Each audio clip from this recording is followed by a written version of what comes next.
Hello, friends and neighbors. Welcome into the Garden Mama Show. Thank you so very, very much for deciding that this was the morning you needed to have me in your ear. Now, you can have me in your ear any morning that you like. Someone this week, who's listened a few times, said, so where are all of these things?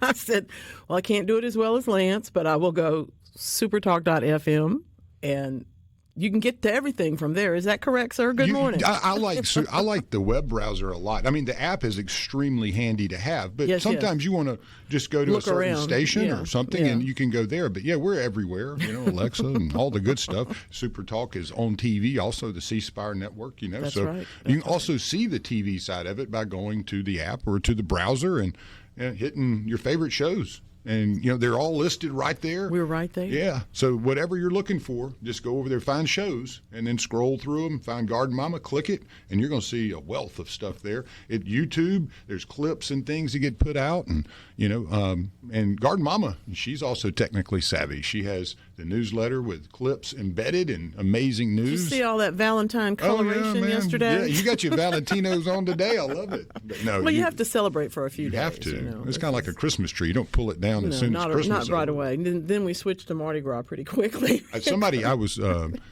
wanted to commend them. I was driving through my dad's neighborhood yesterday, and somebody had a plethora of beads all over their mailbox. It looked amazing. Wonderful. Beautiful home, but it also was just really, you went, oh, yeah, it's that time of year. It is that time of year. We should have known that with the king cakes everywhere, but something about beads. We can get into a very, probably useless, but at the same time fun discussion of the king cakes. The price of cinnamon, which is one of our favorite things to talk about around here anyway, because, spices and herbs and whatnot are a big piece of the world of gardening.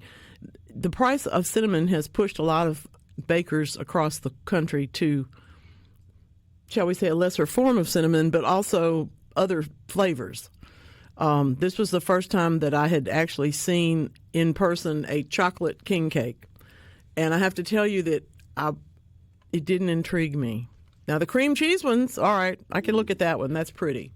But there wasn't nearly enough colored sugar, which apparently is another thing that has been difficult to access this year. So, all y'all celebrating Mardi Gras, get that king cake and enjoy it.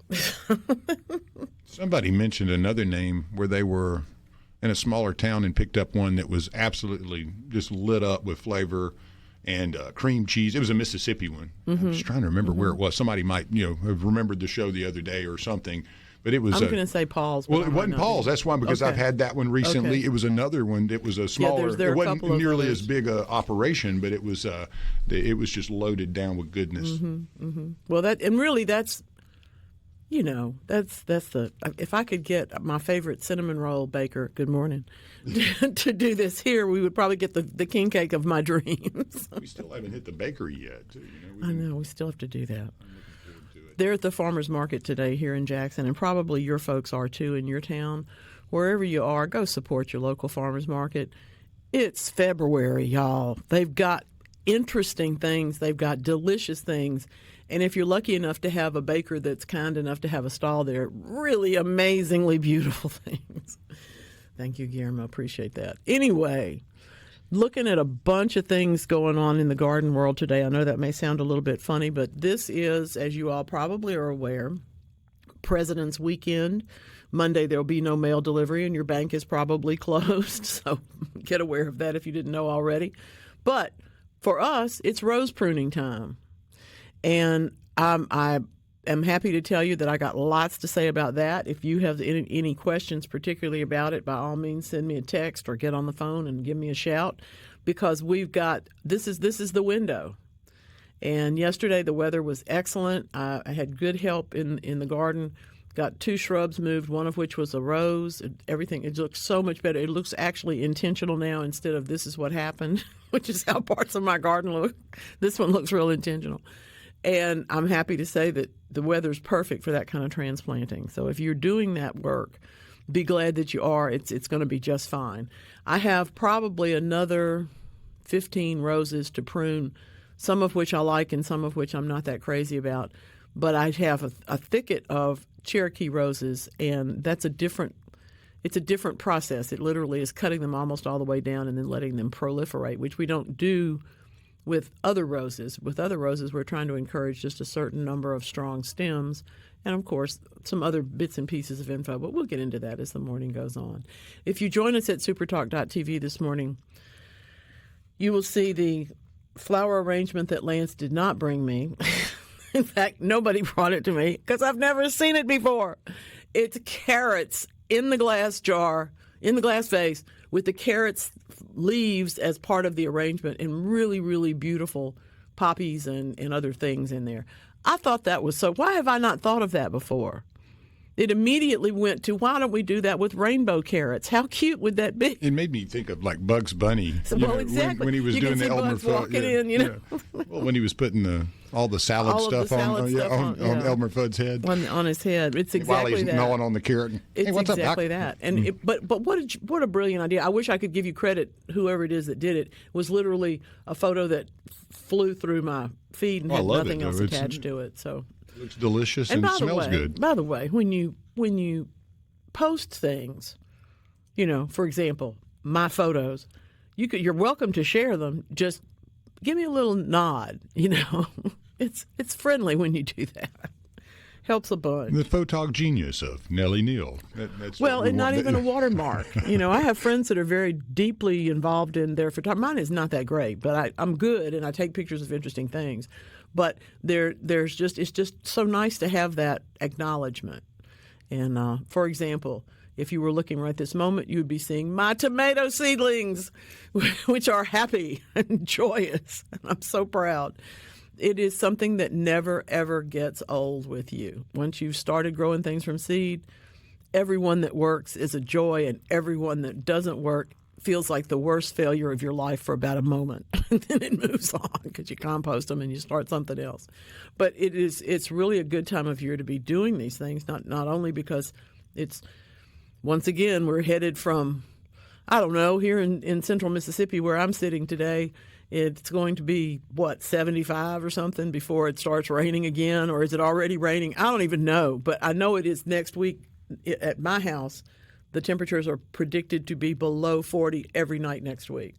So that's not the time to be planting tropical plants. And if you're listening in the Delta weather that it will get up to Tuesday day, but Tuesday night in the Delta, you're looking at temperatures that are reported now to be in the mid-20s. I was afraid of high winds, and also the chance of rain, sleet, snow, and freezing rain, and a 90% chance of rain or precipitation. So Tuesday night, guys, we don't do it that far out in advance. I'm just letting you know what I'm seeing right now. Now, that can change, but those of you who have plants out and you're in that listening area of who you are. Greenville weather through the NOAA, I would say be careful with your plants, because this is that snap we were talking about probably 2 weeks ago that we knew we were going to get one more. So Absolutely. Be careful. Oh, how lovely. This plant is a croton that let me see. Do I know who this is? I do not. But anyway, it's a flower, and the seed pods are forming also. But croton is a tropical plant. Let me start at the beginning. Every plant wants to reproduce. That's why it's here. It's not here to be the single one of its only world, because frankly, we wouldn't know about it if the ones that only made one, we kind of lose over the centuries, the eons. But in the case of croton, it's a tropical plant, and you don't see it bloom very often because it is a high light, low humidity plant, and it's like mother-in-law's tongue. It does not bloom until it's quite old, not ancient, but several years old. So most of us either don't have them that long, or we buy young plants and enjoy them, and then frankly sometimes they're dead by the time they might have bloomed. So this has strong color in the leaves. The croton leaves, of course, are very stiff and very patterned and just beautiful colors, yellows, greens, reds. It's just wonderful, oranges.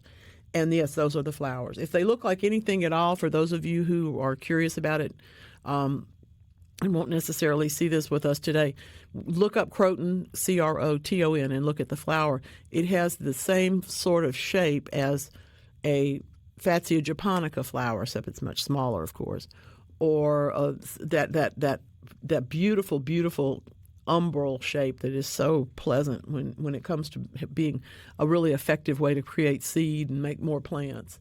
So the croton is a wonderful thing. Lovely plant. Thank you for showing me that today. Well, speaking of colder weather, I know it's almost a joke that, the milk and the bread disappear off of, and probably the peanut butter, disappear off of the shelves when we worry about those things. And I appreciate that. But next week, the whole week, is Real Bread Week. And I'm looking, there's a loaf of sourdough rosemary bread at my house I'm looking forward to enjoying, because that's real bread. It's very, very much real bread.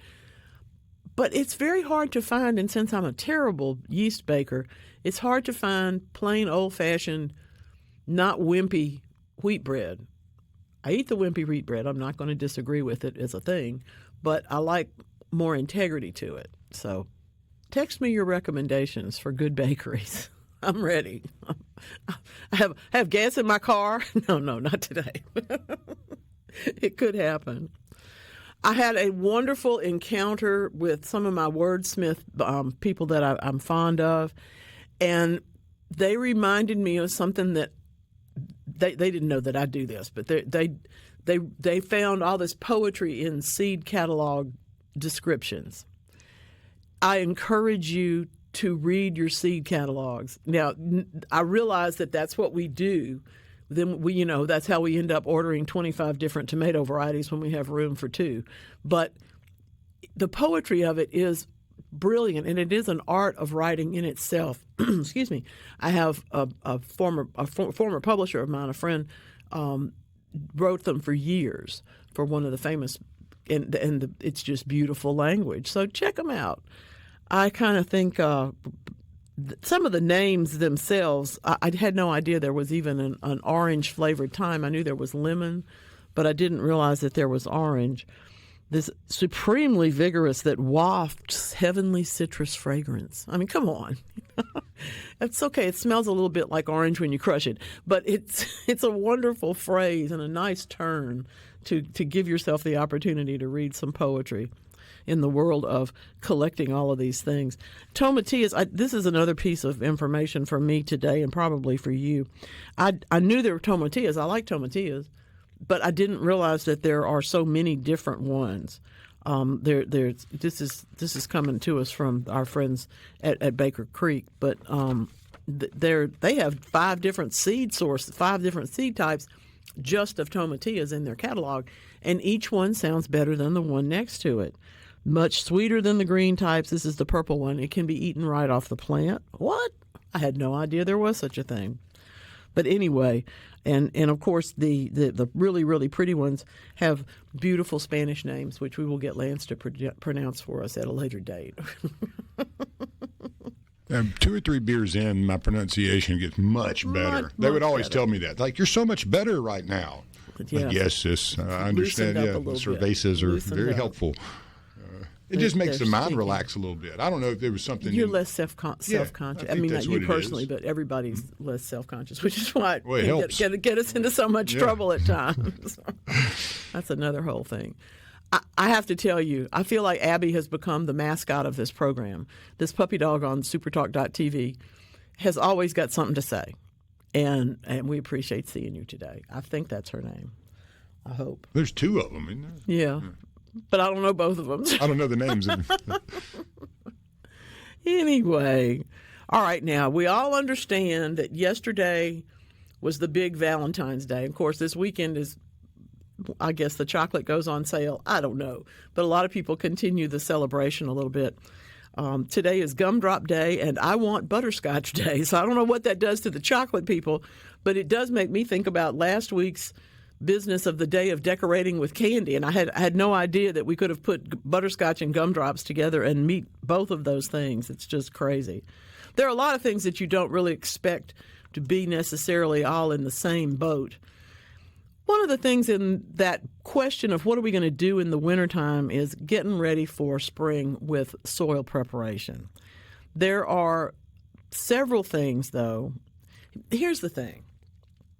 I want you to garden in containers if that's what you want to do. That's what I like to do, and it makes a whole lot of sense to me because it's so much easier to do than a lot of other things. But several criteria really do define a good potting soil. The potting soil itself is supposed to hold that plant upright in its container, so it's got to have a little bulk to it. It's got to allow the roots to penetrate really easily and still maintain that ability to hold water and drain well. How many things can we ask of this stuff? Well, that's what we ask.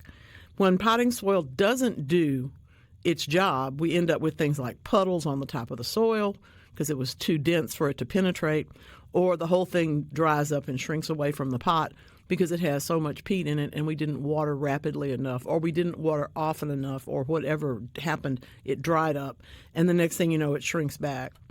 The potting soil should not float. I have actually had that question along the way somewhere. It also is one of the things to read on the back of the bag.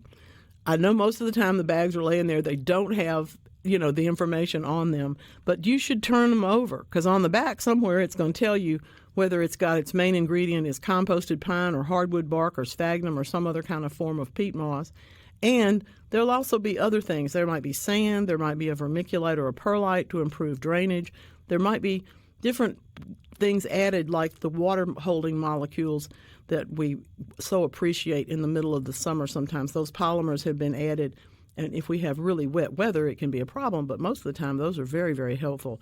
Now, of course, the addition of that and fertilizer may increase the price of the product, but, on the other hand, you're not necessarily going to have to add as much fertilizer later, and you might get a little bit of help with the water problem in a very hot, dry patch. So, potting mixes are all about me and you, and we enjoy them.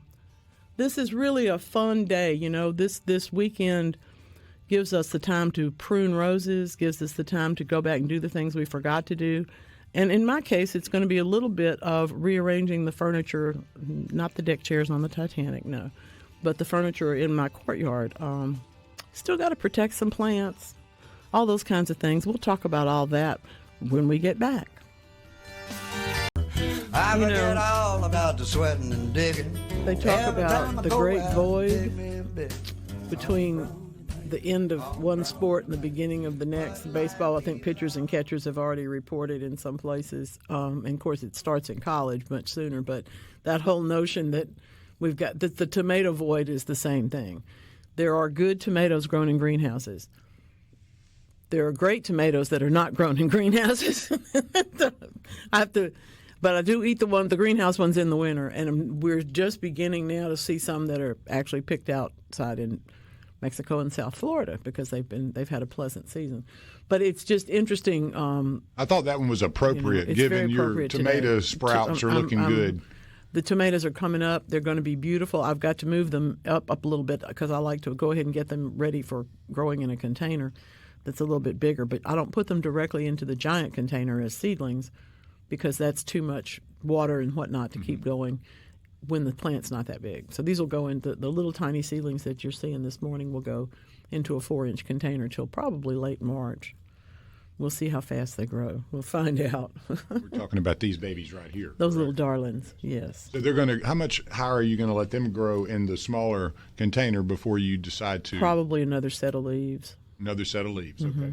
I don't like to leave them too long because the small. This is seed starting soil, and if they stay in tomatoes, particularly if they stay in that soil too long, you tend to overwater them. So I need to move them into something that's a little bit more growable. That's really the reason for talking about the potting soil this morning, and I appreciate very much our texter saying, thank you for doing that, because it is one of those things that we don't necessarily always get going with. Potting soils are usually based in either a bark or a sphagnum or some other composted pine, perhaps. It can be another form of peat moss. You might see them done in coconut fiber, for example. Then they've got some compost or sand or vermiculite or perlite or something like that in them to help them drain a little bit better than the soil would or than that the organic matter would by itself. That's a potting soil. When you look at the bag and it says potting mix or potting or growing media, container growing media is another topic that they might use for that particular thing. What you're actually getting at that point then is a little bit more. You're getting fertilizer in the mix. You're getting, I hope, a complete one that would also have trace elements, but you can check that on the label of the bag. And also, usually the polymers that add a little bit of water holding capacity. Now, if you're going to use that, the water holding capacity polymers in any form, be sure that you're not in a place where the plants are going to get overwatered in those containers. You have to monitor that a little bit, or it is easy to overwater them at that point.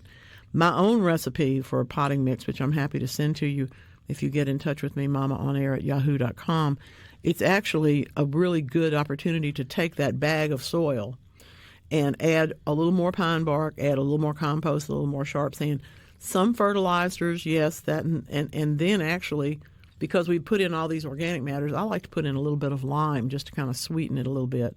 But anyway, you can get information about that from me at any time at all. And everything grows in it. And trust me, I've never seen her soil not yield amazing results. That's just me. Crazy. Yeah, it's not like she's not selling it or anything, so there's no money. I'm just being honest. Everything grows so beautifully. I was really fortunate. I went to horticulture school and learned how to do that. And there are versions of it that are out there for sale and whatnot, but I'm not in that. Yeah, that's not your world. That's not your bag, no. as Austin Powers would say. As Austin would say. Yeah, and I'm not joking either. It must have been about a year and a half ago. You were mixing some, yeah. And we were hanging out. I was like, "Show me what you're doing here," because I see these specks and all this, and you explained the whole thing, and it was just beautiful. Thank you. And it looked like it wanted seeds in it. It needed seeds, and the seeds needed to be there. And everything you've grown in that mix, since I've really paid great attention, has been beautiful. My house is full of them right now. Yeah, that's what I'm saying. I mean, so y'all don't get the. She needs to take more, like, just a walk around the house video. I probably need or to a do clip, that. just so you guys can see. When I get them,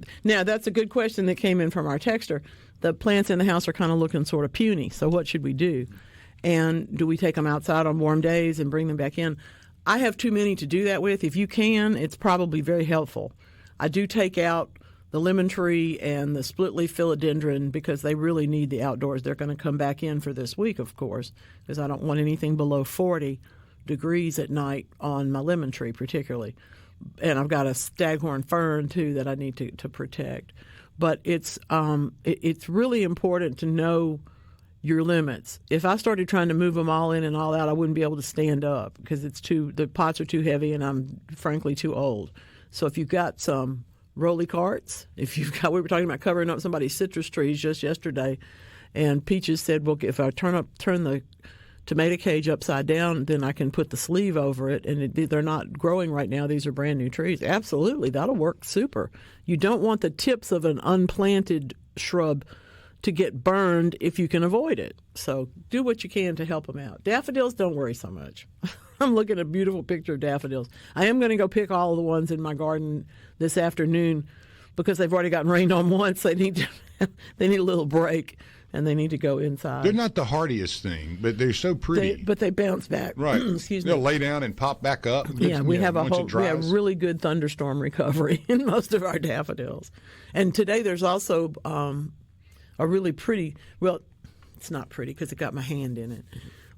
The snowdrops, excuse me, the snowdrops that are blooming now, that have just begun to bloom, are really the sweetest things. I wait for them every year. Usually they come up before the daffodils. This year, all of them are running at the same time, but they're so pretty. Little bell shapes with green dots on them. That's fun. I didn't mean to jump into the unread text to throw you off, but it's okay. We had a good one in there from Derek in Greenwood. We always get comments on this with crepe myrtles, but been looking at his crepe myrtles. Noticed that one has black smut-like substance all over it. What can you do? Yeah, Derek, it's tough. If it's on the bark, you've probably almost 100% likely got crepe myrtle bark scale, and it will take a systemic insecticide to control that. So if you're willing to use that systemic insecticide, which of course is one that you drench the plant with, and then it takes the chemical up into the tree, which takes care of a lot of the scale problem. You still have to clean it off, but it takes care of the future of it, stops it from progressing. But it also, of course, is deadly to any pollinators that might stop by your tree when it is in bloom. So you have to make a decision about that. My own personal point of view is that if the crepe myrtle bark scale or anything else is such a hazard to the tree that I'm going to have to nuke it, so to speak, I'm going to have to use a systemic insecticide. I'm going to have to repeat it every year for a while, and the different bits and pieces of things that can be so difficult, it's probably not going to stay in my garden.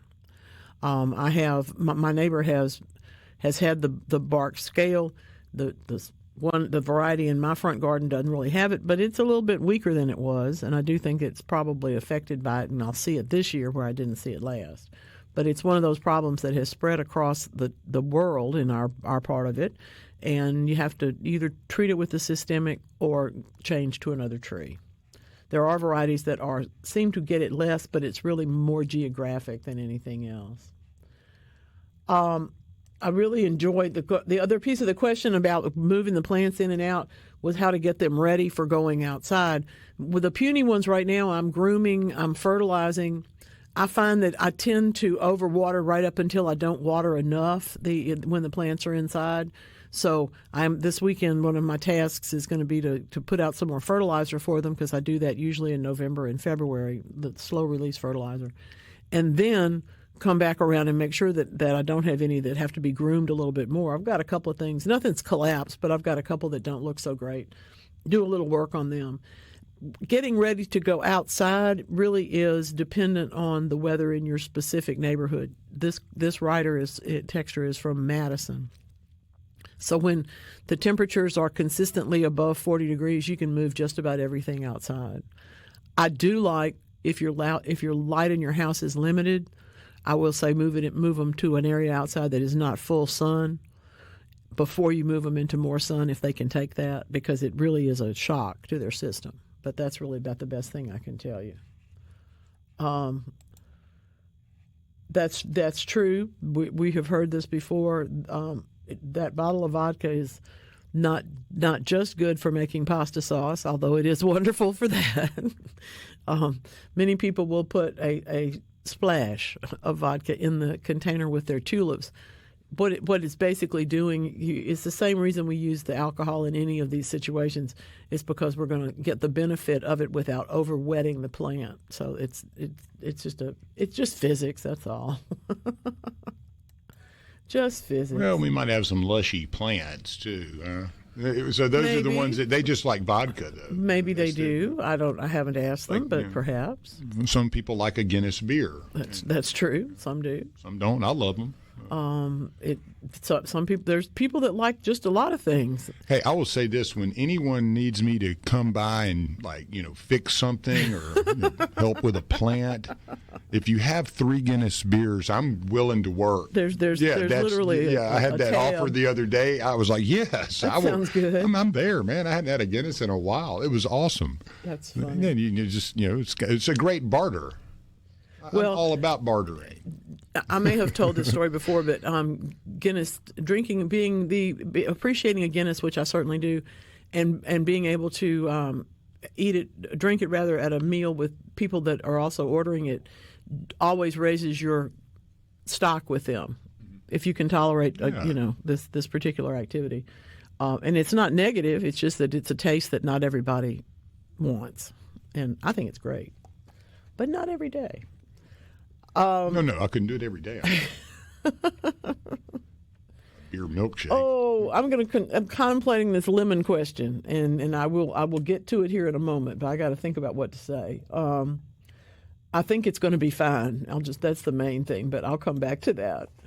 Let's see. Thistle, everywhere thistle. Oh my goodness, Jeff's in Laurel. Yeah, it's about that time. Isn't that stuff awesome? If you like walking through your yard. You do know that awesome and awful come from the same root, exactly. right? Yeah, you got the AWE in there. But yeah, if you're walking in your yard barefooted and all of a sudden you walk out there and you got thistle everywhere, look, that'll wake you up quick. When the cows won't eat it, and the deer are not interested, you got a problem. That's for sure. But there is that moment where everything was okay, and then you walk out. And you go 10 feet in the yard, like, oh my God, what is this? And it really is the same as he's experienced. If you could dig it out and cut it out, if you don't get every bit of it, it ends up being a bigger problem because it spreads. Same thing as nut grass. nutgrass, of course, on a much shorter level, but you multiply it when you yank it out of the ground. You pull it, huh? It's one of Mother Nature's most devastating truths. It's like if you could do that with human hair. Every one you plucked, you got another one. You got two. I'm in. Yeah. It would be fun. I like that. Now, there's not really a good answer. Thistle is something that bugs people and troubles them. The best thing to tell you is to keep cutting it down. And like anything else, cutting it down, pulling it up, I didn't say this out loud, but if you take a half a teaspoon of table salt and put it into that hole right where you cut the root out, it will help suppress it. Doesn't work permanently, doesn't work well. Don't do it in your flower bed, probably not even in your lawn, but if it's on the edge of your property or it's in your field or somewhere that you can do that without a problem, you can suppress it. On the other hand, they're absolutely beautiful as cut flowers. And I know that's not anything anybody wants to think about, but they are beautiful as cut flowers. It's really a mess. I hate them. I mean, I don't hate the plant, but I hate the struggle that it is to take care of them. I meant to ask you, when you're looking at all the different long stem roses that, say, you would see at a Kroger or at a very high-end flower shop, and you'll see the solid colors, the whites and the yellows and the reds and the pinks. Yellows are my favorite. And they're beautiful. But there are those that have the little edge around the tip of the petal. And say the yellow or orange or yellow with an orange. Love that. What are those called? Or how do you? They're not dyed or something. They grow that usually way. Usually they're not. Usually it's a bicolor. In other words, the breeder at some point grew orange roses, and one or two of them developed that red edge, and so they what you do then, of course, is propagate that, and if you can get it to be stable and continue, you have a new plant. Not a different plant, just a new version. So you can name it after your mama or somebody. And that's a really wonderful way that we get flowers, is because they do have that natural tendency to do what's called break. It's why when you see tulips, for example, you see some tulips that are perfectly cup-shaped, and you see other ones that look like, somebody hit them with electricity. They're usually parrot tulips and stuff. Okay, y'all, here's a moment of, I don't even know what this is, brain to brain. This is what I was listening to on the way to work this morning. Come on, y'all, come with me. Me and Boz Skaggs got a lot to say. We'll be back. I had to, I'm sorry. Who says work's not fun? No, he did not know that I had played this in the car on my way to work today. He's not in my car. He's already here at work. Y'all know he lives here. Y'all get that, don't you? Part-time. There's devotion, and then there's devotion. Anyway, it's just a great... I love the song. I had the great pleasure of being where he and his band were and got to go see him a bunch of times. And there's just something about rock and roll that if you get it, you get it. And all that, if you know stuff. But it's always been what made me feel good. And I like it. I listen to it loud on the way to work. People stare at me. I don't care.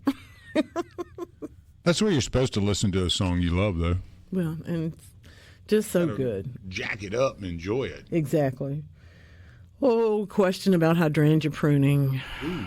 I'm almost quote horticulturist Dan Gill, my friend from Louisiana, who's the horticulturist. He's on the air right now, in fact, in Louisiana. Dan would say, this is the price we have to pay for the fact that we love the way they look later. They just basically look terrible right now. So now, if that's traditional, big round-headed and lace-cap hydrangeas. If you've got limelights that bloom in the late summer, this is the time to go trim off those old flowers. And it really does help thicken their stems, make them a little bit tougher, and also it helps with the size of the flowers the following summer. So there's two pieces of that puzzle, but I read that from Dan this week, and I said, he's so right. It's like, we just have to pay this price. Mine look awful right now, but that's just how it is. We just let them be. What is the best indoor plant to clean the air? Interestingly enough, there are several. One is peace lily, the spathiphyllum. It's the one that most people will give you as a gift, that has white flowers on a spathe, that's a curved spathe like this with the flower in the center. And its biggest problem is that you either don't water it at all and it collapses, or you overwater it, keep it too wet, and it collapses.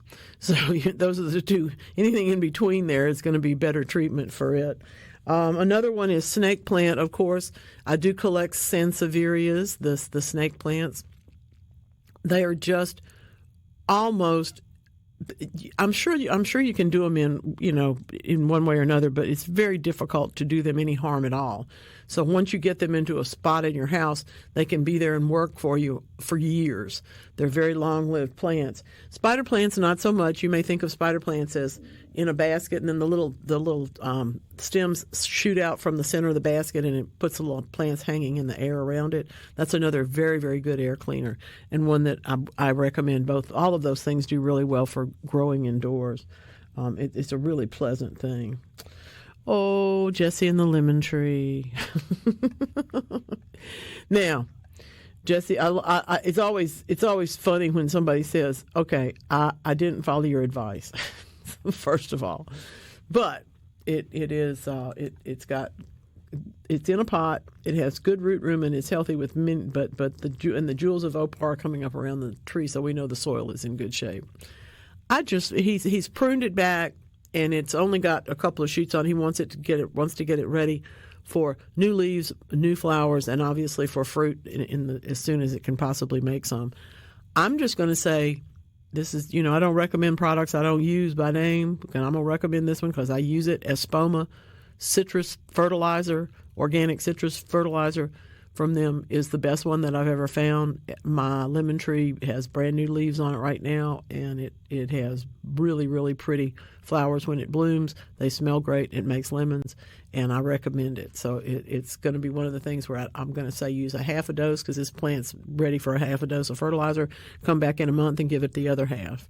And by that time, it'll be time to be considering going outside with it. So that's fun. It's a great, great plant. One that I wish everybody had a lemon, Jeff and I are talking back and forth about thistle. We're not cursing on the text line, but we are making strong statements about our dislike for the plant. Now, talking about that changing color, the roses that have the red tips on the orange flowers or vice versa, or sometimes there's streaks and stripes and patterns and whatnot. Those are things that we understand come from the change in the plant's genetics that is just a change, just a something in its history or its life made it decide it wanted to do that. There are other things, though, that change the way plants look, that some are difficult, some are not. We think about there's the one of the things that is the reason why if you are a tobacco smoker you don't smoke tobacco or use your hands on your tomato plants or potatoes either, is because of the tobacco mosaic virus, which will get on both of those things. It can be transferred from the product to the plant. Rarely happens, but it does, and they do exist. It looks like a traditional mosaic pattern in the leaves, doesn't look healthy, and oftentimes the plants slow down growth or will wilt and stunt a little bit quickly, sooner than you would expect them to. On the other hand, there's chimeras. When your squash plants look absolutely beautiful, but one over here and one over there has this odd white pattern in it, that's not a problem. That's a natural genetic mutation, a thing that happens, and it just happens. It's not going to hurt it. You don't have to remove it. You can if it bothers you. But it's one of those things that you need to know the difference of what you're looking at. That's probably, it's not probably. It is one of the reasons why I've been very conscious of taking my own photographs of things when I see them, and also of making sure that people know what they're looking at if I didn't take the photograph, that either where it came from or what the plant is or something, because I want you to be able to recognize it when you see it in your garden. That's really the biggest point of all of this, is so that you have a better experience when you get out there and say, oh, that's right, that's that chimera, that's not going to bother me, or oh, I better look at this one looks a little bit wilty, and if it's mosaic looking and wilty, it's probably got a little trouble to it. I can repeat that for you. Not Osmocut, sorry, that's the slow release one that we like. It's going to be Citrus Tone, and it's from Espoma, Espoma. It's an organic fertilizer. They make really good. They're the people that make Tomatone. Hollytone. You've seen those in the stores at some point, probably. Yes, espoma. You got it. That's good. I'm glad y'all are paying attention today. That's fun. Sounds like a Spanish model's name. Espoma.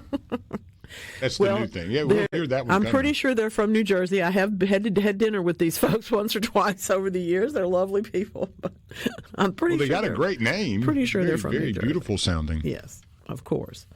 That's the thing. If you built a quilt of just the names of horticulture businesses, you would have literally the map of the world, because everybody around the world is interested in growing plants, and everybody's got an idea that they want to share with somebody, at some point. So I think that's terrific. Derek says that's a 12 to 15-year-old tree. He's going to talk to his wife. I think that's really smart. That's the great myrtle scale. Don't make any drastic decisions on a 15-year-old tree without the loved one. And then, this is not a joke. This is you see people who have been married for 30, 40, 50, 70, 80 years, and even the late President Carter would say, because Rosalind was right all the time. That's how that worked. I'm not going to tell you have to do that, but I am going to tell you that it is good to consult with one another. Anytime you make a right decision, the wife behind you is likely nudged you in that direction. I learned that, in my brief time being married. Yeah, the great decisions men make are usually because the wife behind them has said, do that. Oh, that's an interesting... Jerry Garcia tells you, Jerry Garcia tells us that, but, he did tend to make us women look pretty good in his lyrics. Oh, my goodness. Please stick around, y'all. We're going to talk about planting tomatoes. We're going to talk about getting some more potting soil information going and what fruit trees you want to plant. We got another hour here on the Garden Mama Show. Coming to you today on World Hippo Day. It is also Make Mine Chocolate Day, my friends, and I'm telling you, why have we not done this already? We need chocolate hippos, right? Come on. I don't need chocolate croissants. I don't need, but a chocolate hippo instead of a bunny would make me very happy. Well, speaking of bakeries, I believe that Chick-fil-A went kind of all out yesterday. Oh, fun. The wonderful folks here take the office, the bulk of it. They had a Valentine's Day breakfast, and there were some leftover bags of Chick-fil-A, and I grabbed one, and it had. Well, I would hope so. The chicken biscuit in it the biscuit was baked into a heart. Oh, yeah, come on! So they did a great job. To give them some credit for that. That's great. Yeah. That's fun. So anytime you can have a little fun. Yeah. Oh wow, my own personal Valentine. How nice. Yeah, a little fun. And I'm going to eat it. But I'm telling you, I'm waiting on it. I really do. I really feel like this is. The chocolate hippopotamus is in our future. The hippo's underappreciated. Very much. They're tough. They're very tough critters. Big, beautiful. Been here a long time. They're not the most aggressive like the rhino now, the one with the horn. That's different. Yeah. They have more work to do. Yeah. They got that horn for a reason. That's right. That single antler. That's right. There's some great questions. We've had really, really good ones today. Y'all are so nice to send me such good questions. Here is one particular one that I like a lot. Corinne's planting Gomphrena strawberry fields seeds today, and she says that it says to soak them, but then they're all fluffy. So how do you soak that? Or do you soak that? Or what's the deal? Sometimes they're talking about if the seeds feel really dry to the touch, that you would put them into a wet paper towel and let them soak that way for a period of time, just so that you're giving them a little boost in the hydration. I would not pour the seeds into water and leave them there for an hour or two, the way we do okra or the way we do morning glories or so many other things. But you could certainly give them a little bit of a wet treatment to help them, to encourage them a little bit. The Gompphrenas that I have grown were pretty much grown from the flower heads of the previous ones. I've not actually started them from seed in a packet. And they never seem to need anything except to be started. So it may be because they have been put into a process that allows them to travel, and last a long time, that you do need to give them a little extra hydration. When I do that for anything, if I have a seed packet that I don't know if it's going to be viable, for example, I will take the wet paper towel test, wet the paper towel, put a few seeds down, roll it over, use a spray bottle, keep it wet for a couple of days, and if nothing happens, if they don't sprout, if there's no swelling, if there's not any kind of action at all, probably that seed packet's been around too long. It's time to think about doing something else with that particular area in the garden that you were planning to plant. I think that's a real smart thing anyway. A lot of people test all of their seeds, and I don't know that it's necessary, but it does help a little bit. Alan in Batesville has another really good question. He's asking about fertilizing tomatoes, getting a little ahead on the spring thing. Do we do that in the hole with the plant, or do we do it on the side? There's actually 3 different things when it comes to fertilizing vegetables. I believe in feeding the soil first because I want all that micro and macro activity to happen that possibly can, that creates, when I do plant the plant, that creates that soil food web that allows the roots to take up the materials that they need and also to exudate back into the soil so that the micro and macro life has something to live on, okay? It's a wonderful cycle. So we fertilize the soil just enough to keep all that going. Generally, we can do that with a compost or a slight amount of nitrogen, cottonseed meal or something like that. Then the next piece of it, of course, is that we want to feed the plant when we plant it. So if I'm putting in a tomato, I will oftentimes, go just about an inch or so below the depth of the plant and put in some fertilizer right there. Some people will feed the entire row, and I think that just really gives a benefit to the weeds. So I want to target that fertilizer below where the plant's going to be. If I'm putting in a 4-inch size pot tomato, I might use a tablespoon of fertilizer an inch below where the plant's going to sit when it's first transplanted. Then I'm going to come along with something else and fertilize the plant as it grows, every couple of weeks at least, maybe sooner if things look like they need to be pushed on a little bit. But it really is a matter of feeding the soil and also feeding the plant. And sometimes you can do that feeding of the plant after it's growing in the side dress that he's talking about, which you would put it on the side of the plant and work it in. So either way is good for that. But I do like a little bit below the plant when it's first planted, and then I very much like to come along and add to it. You can do it with a soluble and just water the plant, but if you put in a granular, you do usually put that at the side of the plant in what's called that side dressing. It's a good way to continue things and be sure that they're going to be able to keep growing. Let's see now. Last fall, after the flowers had done, we planted radishes, garlic bulbs.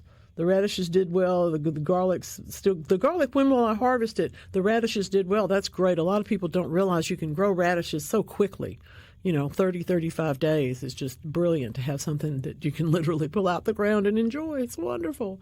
But the garlic will grow until the end of the spring. It usually takes from October until about May. Sometimes it's a little sooner. Usually, though, it's about May. And that's when you will see it start to fall over a little bit. You'll have an opportunity to dig it up and start seeing what's underneath it. Sometimes it will proliferate on the top. That's not a big deal. But the bulb itself takes all winter and most of the spring to develop. That's a really good question. Thank you. We don't talk about garlic enough, and we do love garlic. And radishes, I love them. I love radishes. I love a radish. There's just something so crisp and clean about the flavor. And then, like you said, they grow so quickly. Well, and that's the thing. You can grow them in a small space so that you can have sparkler red ones, you can have long white ones. And if you get really crazy, you can start into daikon and go in the whole Japanese direction and have really spicy radishes. They're like up there with parsnips in terms of their size and their bulk of flavor. Isn't that pretty? My goodness, that's fancy. We got some Valentine people here this morning. Yeah, I think that's a cup of coffee, actually. That's what it looks like. It looks really knew what they were doing. It looks like a cream, a drawing in a barista that's not getting paid enough. Yeah, no, there's no way anybody got paid enough to make that. It's really You don't lovely. want to drink it. It's so pretty. I think that's lovely, but that would be difficult. I wouldn't know where to start. Cheryl's in Tupelo today, as usual, her wonderful self. She's right on time with me. Y'all are so great. This is so much fun. When is the right time to cut back poinsettias? She's in Vestavia, Alabama. I just did this week. I didn't cut back the giant one. It's still got its red on it. My late bloomer, my Paul the poinsettia. that doesn't get treatment. But the little poinsettia that I had that was Christmas oriented this year, I have just cut back. It dropped every leaf and bract off the top of it, and now it's already starting to put out something on the side. So just grow it like a house plant. Don't overwater it. Give it some nice bright light and a little bit of fertilizer until you can put it outside and kind of ignore it for the summer. Do love those poinsettias. If you don't take them too seriously, it's one of those things. If you want to grow them for real, to sell, you won't sleep for 6 months. I can tell you because I've done it. It's good. It's a wonderful plant to grow and very popular and all that sort of thing. But man, I tell you what, they'll keep you awake at night. Oh, okay. Epsom salt. Man, y'all are going all around the horn today. This is great. I got some Epsom salt the other day, probably to soak those feet, and noticed that it said you could use it on tomatoes. Well, we use it, gardeners use it, I should say, on tomatoes and particularly on peppers. What we're using the Epsom salt for is to get the strength in the cell walls to increase. Now, generally speaking, if your soil is well, you've tested your soil and all your numbers are right in that regard, and you are using a complete fertilizer which also has minor elements in it, you will get plenty of calcium, magnesium, the wonderful things, potassium, the wonderful things that help with cell wall strength. But a lot of people find that they have good success after the fruit has set. They will go, and even for roses too, because they're trying to strengthen those walls of the flowers themselves so that they last longer in the vase or in shipment or whatever it might be. They will make a spray and spray that to help strengthen those plants. I don't have any problem with that. It's been done for 100 years, well, longer than that probably, but that I know of.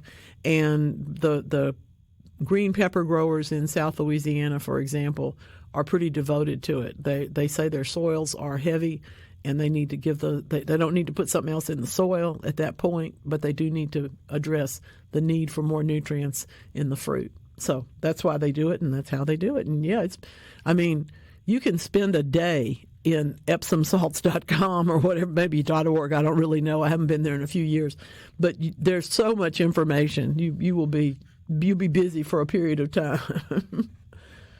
I like that, though. It's a really good question.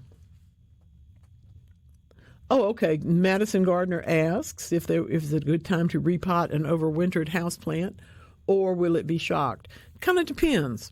For example, I would not repot African violets right now. I would not repot ferns right now, things that are a little bit touchy anyway. But I have pothos right now that is growing out of the pot that it's in. I could repot that. It'd be fine. It would probably be a good time to take some cuttings from it and lighten the load rather on the plant itself. That would probably be a good idea. But it really does depend on what the plant is. I've had to repot a couple this recently because that marauding kitten that I she's beautiful, but she really likes to jump on containers and see if they'll hold her, and they don't. They fall over. So there's been a lot of vacuuming up and repotting of plants in parts of my house. And they're everywhere. I should do that video. Oh, that's pretty. How far down do I cut? Good question, Bubba. Go down about 4 inches. Leave that one leaf on the stem in the center that has the bract. Cut right above that bottom leaf. Cut right above the bottom leaf on each of those stems and leave one leaf to photosynthesize. That's great. Good picture. Thank you, sir. Appreciate you. Ooh, is it too late to plant English peas, and when do you plant garlic? We plant garlic in October, but I planted some 2 weeks ago because I found it in my pantry and it had started to sprout. I looked at it yesterday. It looks great. I'm going to probably just put it underneath something else for the cold spell that's coming. It won't make garlic, but it will make nice bright shoots. I have shallots that'll do the same thing. It's too late in the year for them to actually grow a new bulb, but I will be able to get some good greens off of them. And if they survive the summer, which I hope they will, then I'll probably have excellent onions by Christmas of next year sometime. English peas, absolutely. We say that, we plant sweet peas and English peas at Thanksgiving in Zone 8. You can go 2 weeks earlier, 2 weeks later, depending on where you are. But if that doesn't work, If they get frozen or if they don't come up or something eats them or something, you try again at Valentine's Day. So, yes, go ahead and plant again. I would look at the variety of English peas that you're planting. Some of them are much longer term than others. For example, the climbing ones, the ones that have to have a trellis to make peas, are going to take more like 90 days. So it's kind of a push to get them before the hot weather comes. But there are others that are 70 and 78 days. So you can get those and not have a problem going ahead and planting some more. I was real surprised when I discovered that not only are all these other funny things that we think about, edible flowers and fiddle leaf ferns and all these very delicate little things, pieces of dill and stuff, people use the shoots of green peas as an element, like a microgreen. And all I could think was that somebody must have had a drawer full of them and they all sprouted, was how they decided to do that. Because otherwise you would plant the seeds, right? Well, I don't know, maybe not. But anyway, they are tasty. I'll give them that. I appreciate that part very, very much. I do want to tell you before I get too late, good morning, Kenneth. This is National FFA Week coming up this week. If you don't know about the Future Farmers of America, educate yourself. Wonderful, wonderful organization. And just, if you want people that are going to be engaged in community and know how to farm and know how to grow plants and know what the value of horticulture is, support the FFA in your area. It's really important. Be vigilant, by the way. This is today's watchword. Be vigilant for the weather, for your plants, for, as they say, the critters and the people that are out there in the cold. Take care of them as well. But I'm going to tell you another one. Be vigilant, my friends. Get some traps, particularly if you grow fruit or vegetables. But even if you just grow flowers, which are lovely to have, we do want to monitor for pests. You don't need to be spraying up a bunch of stuff. You don't need to ignore them either. It's really very, very important to go ahead and give yourself the opportunity to trap some pests. Now, what am I talking about? Well, it's actually pretty simple. There are several different things that are true of insects. One is that they will find their target. So when I'm telling you that if you hang that yellow strip of fly paper next to your plants, you're going to catch a whole host of things. But if you go and get the one that's actually intended for the fruit tree pests, it will have been treated a little bit differently, and you will get the pests that are coming to your fruit trees. It tells you in general terms how many there are and how big a problem you've got, but it also allows you over the season to measure the population's surges and falls. One of the best sets of traps that I ever used was to demonstrate the 8-day life cycle of aphids. I know that sounds terrible, but people don't believe me when I tell them aphids and so many other tiny piercing and sucking insects multiply every 8 days. So if you're not interrupting their life cycle, you're just going to have the next batch of eggs hatch, and then here we go again. So when we have the opportunity to trap them, though, we can see when that population builds up. And in many cases, not particularly fruit trees, those are so predictable that we do have specific times to spray them, of course, but so many other things and the other pests that can be a problem on fruit trees will really be very happily monitored. They're more than happy to fly into your trap that's hanging in your trees. And it's just a sticky trap. It does kill the ones that land on it, but it will also allow you to count them and tell you when the population is getting greater or when the work that you've done is working and their population has subsided. Both of those things are very, very helpful. I also wanted to mention keep mulch around your fig. I realized I hadn't done that enough, and I've got a little damage on mine. That's not right. Thank you very much for that. I gave myself a tip, too. All right, now, you know what's coming. It's us. Here's Van Morrison. Welcome in. This is indeed. I have more new news for you. Did you know that flamingos truly do glow? They have bioinflorescence. They are biofluorescent. I did not know this. I thought that's just what they looked like when you saw them, and they seem to glow. Well, it turns out the Royal Rose Society Open Science reports for us from, strangely enough, the University of Nebraska-Lincoln and the American Museum of Natural History. Somebody wanted to go see the flamingos. Anyway, this the whole business of what is this for? Why do things biofluoresce? We understand that, for example, there was that really giant, ugly sea creature that only a mother could love. I don't mean to use the word ugly. I'm sure they're not ugly to some people.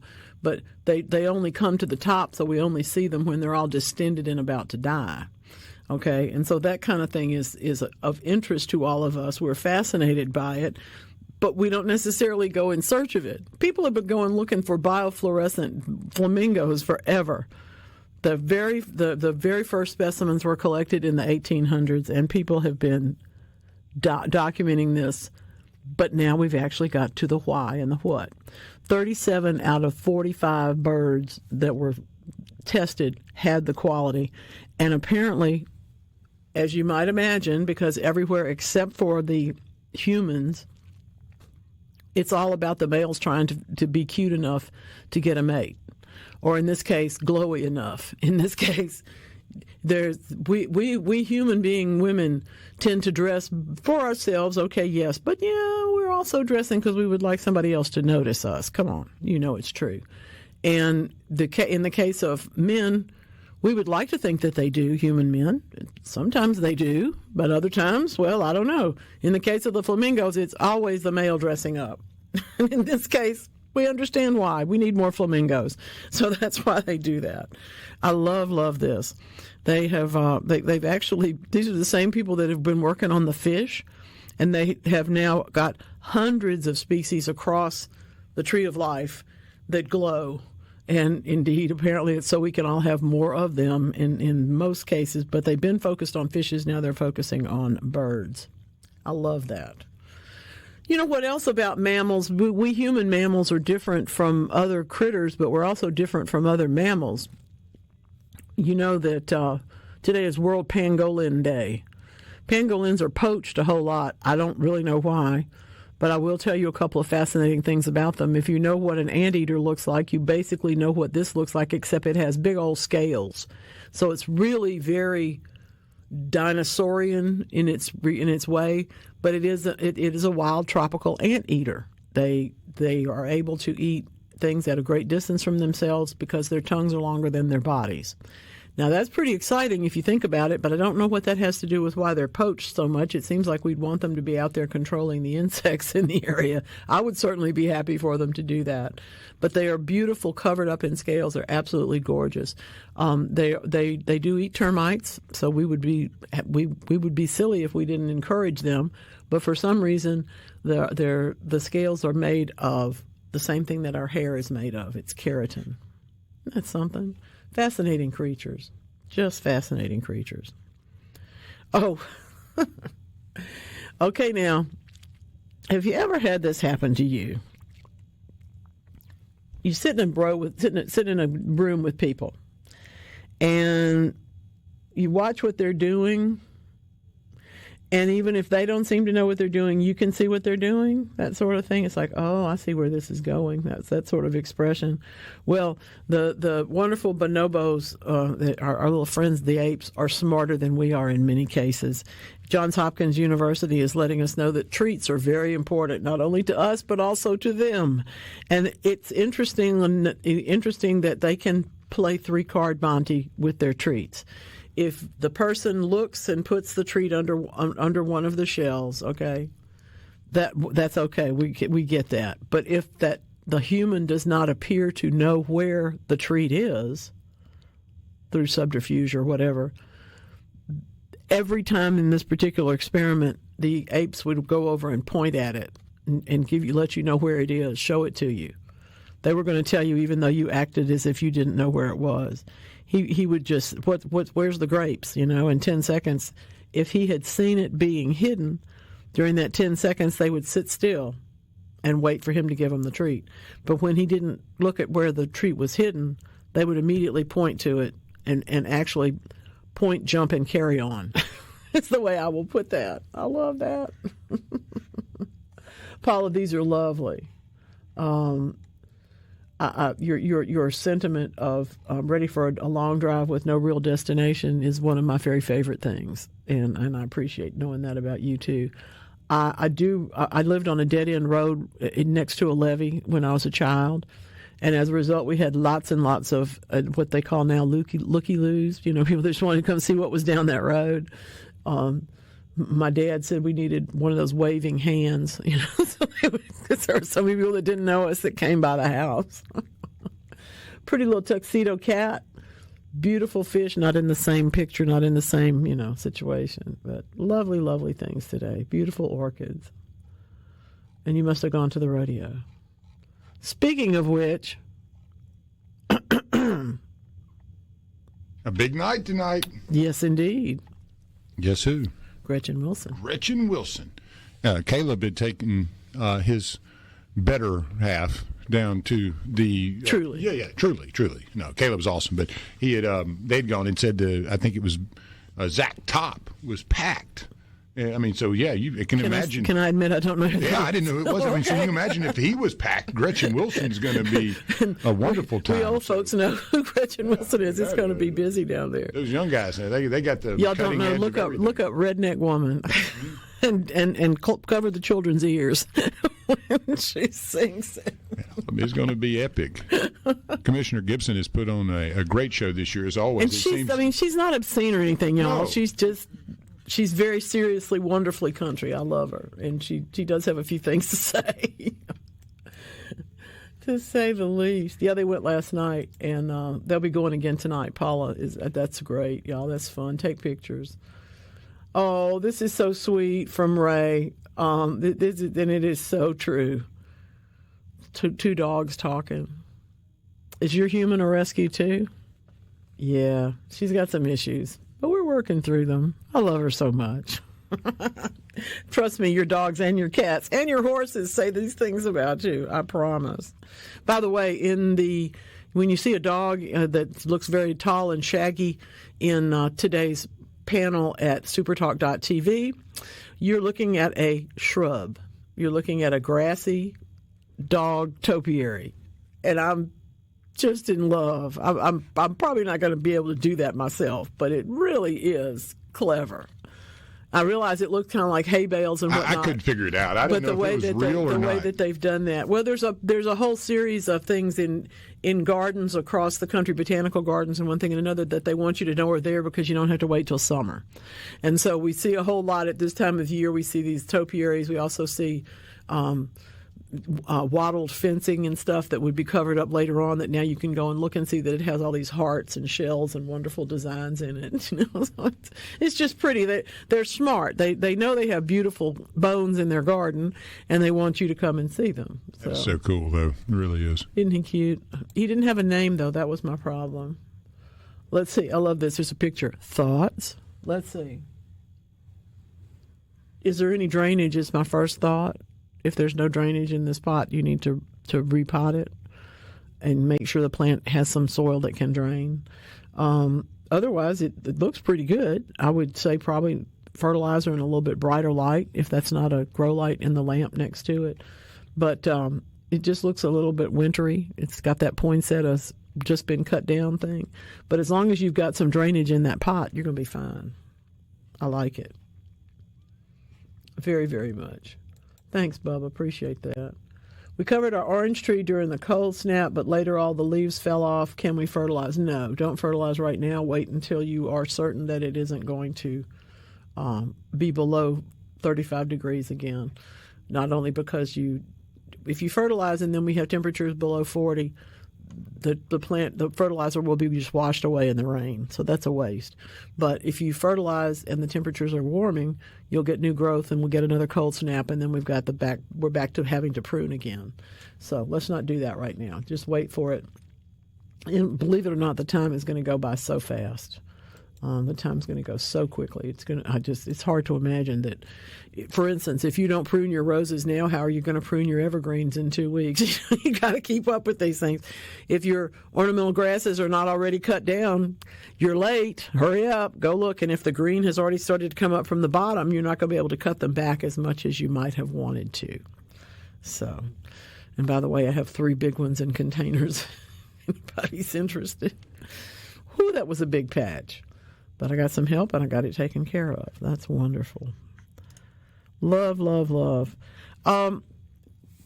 I think this is good news. It's certainly good news for me. We now have the first exhaustive study from the University of Michigan to tell us that it doesn't matter when you're over 65 so much whether you have a job that pays or is one that you have volunteered for. It's good for you to get up and get out of your world and get into something else for a period of time each week.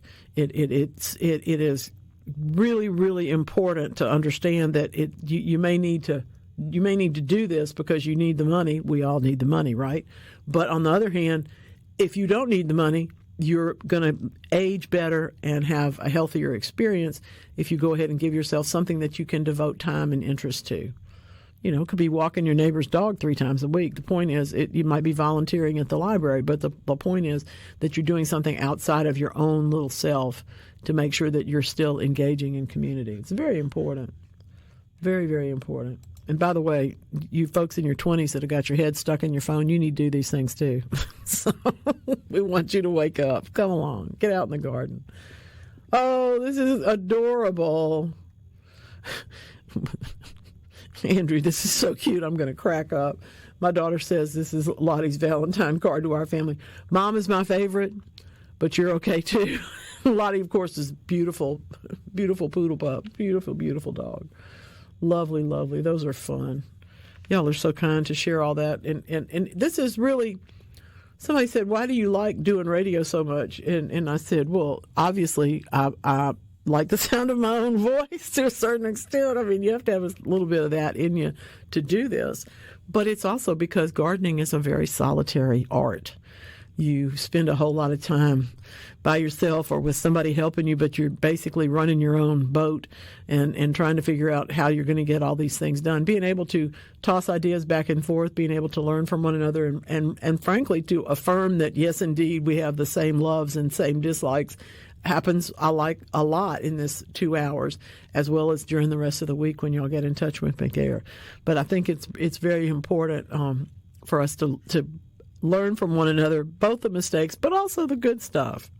Also the good stuff. I have 2 stories about food today. I don't know if I'm gonna get to that today or not, but I do think that we need to look into the groove response, y'all. Speaking of staying active and being active and not just staring into your phone or your computer or out the window, or, you know, engaging. We always want to try and keep engaging, all right? People with musical anhedonia still derive pleasure. It's called the groove response. The inability when the music that really suits your soul, you realize that you're moving a little bit with the music, okay? That's what we're talking about here. The groove response is so strong that it is found even in people who don't like music particularly. Those are the people with music anhedonia.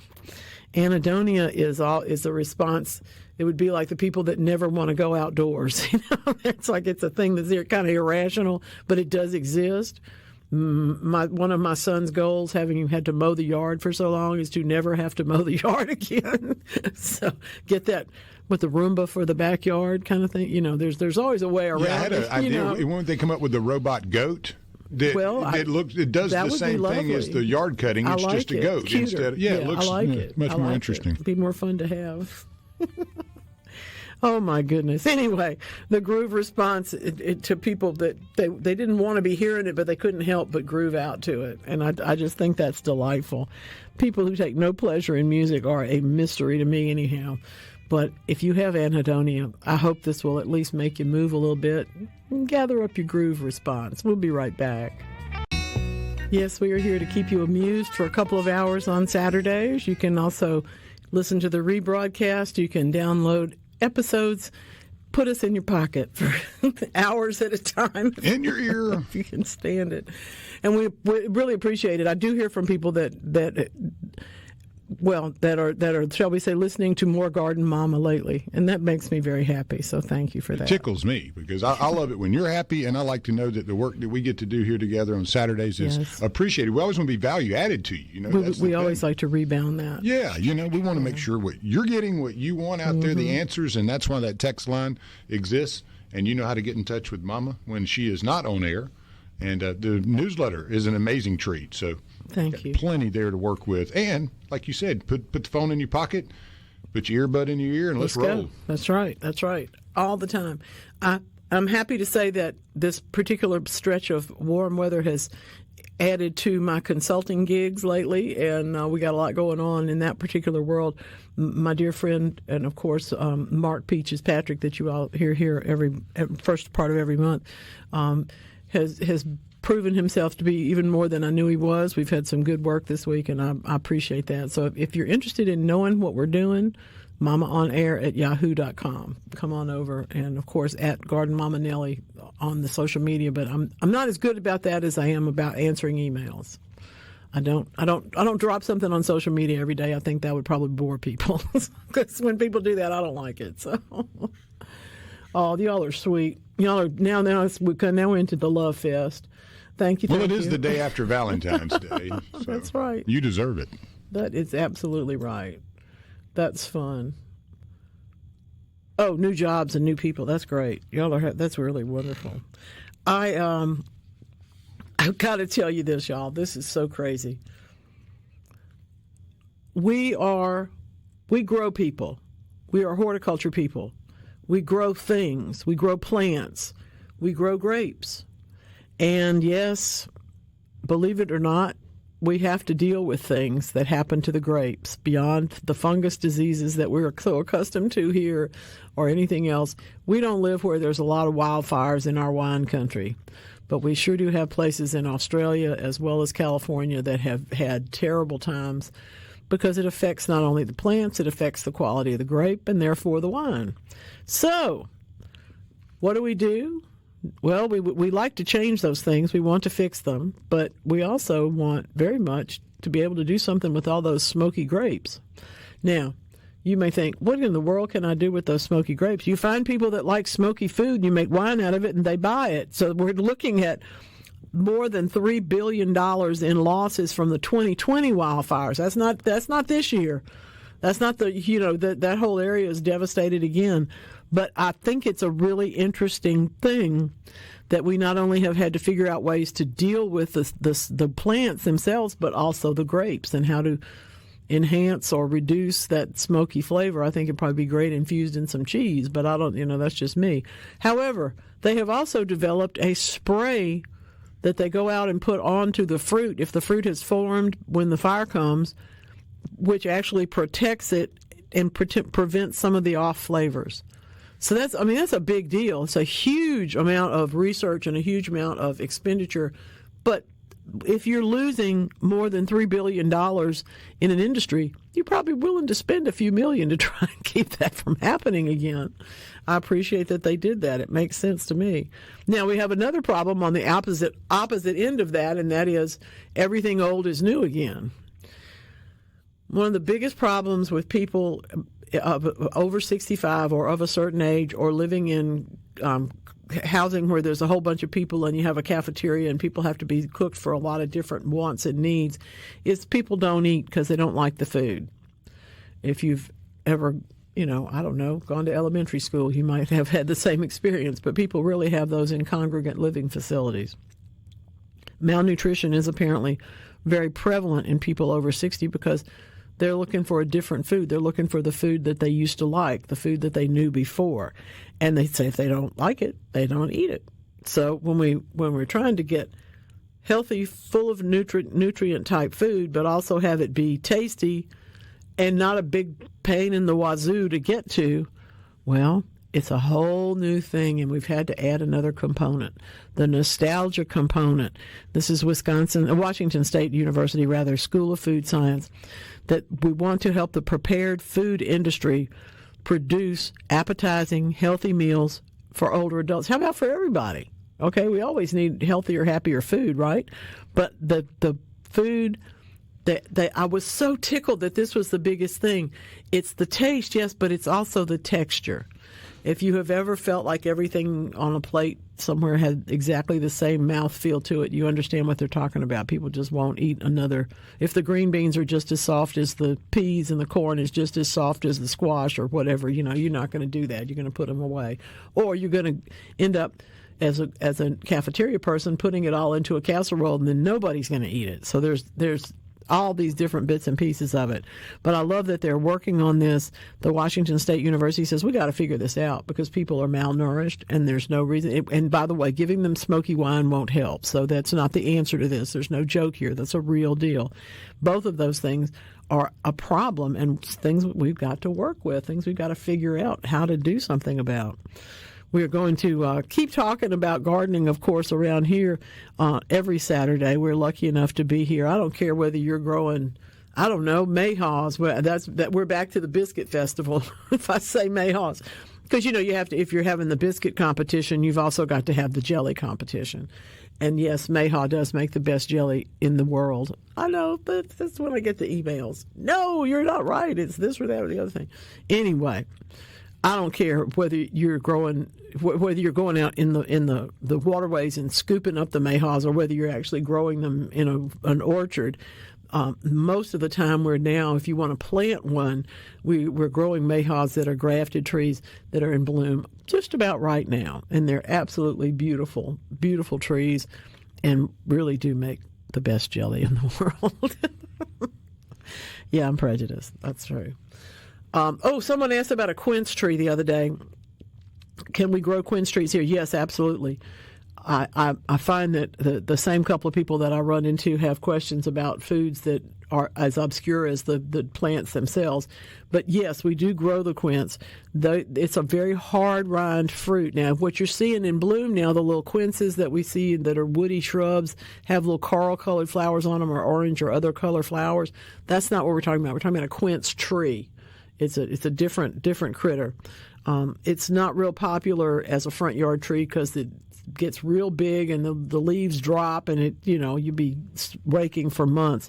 But when you can get one going, they really do make a beautiful, beautiful fruit that is very, very versatile. It does make a good jam and stuff, but it's also really good cooked or even smoked.